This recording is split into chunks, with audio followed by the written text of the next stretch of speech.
നിങ്ങൾ അന്തർവാഹിനി നേരിട്ട് കണ്ടിട്ടുണ്ടോ? അതിനുള്ളിൽ കയറിയിട്ടുണ്ടോ? കടലിനടിയിലല്ല, ഞാൻ പറയുന്നത് അന്തർവാഹിനി മ്യൂസിയത്തെ പറ്റിയാണ്. തെക്ക് കിഴക്ക് ഏഷ്യയിലെ ഒരേ ഒരു അന്തർവാഹിനി മ്യൂസിയം കേരളത്തിലല്ല, വിശാഖപട്ടണത്തിലെ രാമകൃഷ്ണ ബീച്ച് എന്ന ആർക്കെ ബീച്ചിലാണ് ഡീകമ്മീഷൻ ചെയ്ത INS കുർസൂര എന്ന അന്തർവാഹിനി മ്യൂസിയമായി പ്രവർത്തിക്കുന്നത്. ഈ ബീച്ചിൽ വരുന്നതുവരെ ഇങ്ങനെ ഒരു മ്യൂസിയം ഉണ്ടെന്ന് എനിക്കറിയില്ലായിരുന്നു. 300 മീറ്റർ വരെ ആഴത്തിൽ മുങ്ങാൻ കഴിവുള്ള, മണിക്കൂറിൽ 28 കിലോമീറ്റർ വേഗതയിൽ സഞ്ചരിക്കുന്ന, 1969 ഡിസംബർ 18-ന് സോവിയറ്റ് യൂണിയനിൽ ഇന്ത്യക്ക് വേണ്ടി കമ്മീഷൻ ചെയ്ത അന്തർവാഹിനിയായിരുന്നു INS കുർസൂര. ഉപയോഗത്തിലിരുന്നപ്പോൾ എങ്ങനെയായിരുന്നു അതുപോലെ പുനരാവിഷ്കരിച്ചത്.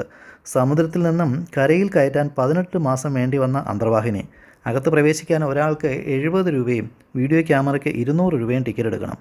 300 അടി നീളവും 25 അടി വീതിയും 20 അടി ഉയരവുമുള്ള INS കുർസൂരയെ പറ്റി വിശദമായ വീഡിയോ താഴെയുള്ള ലിങ്കിൽ ക്ലിക്ക് ചെയ്ത് കാണുക, ഷെയർ ചെയ്യുക, സബ്സ്ക്രൈബ് ചെയ്യാൻ മറക്കരുതേ.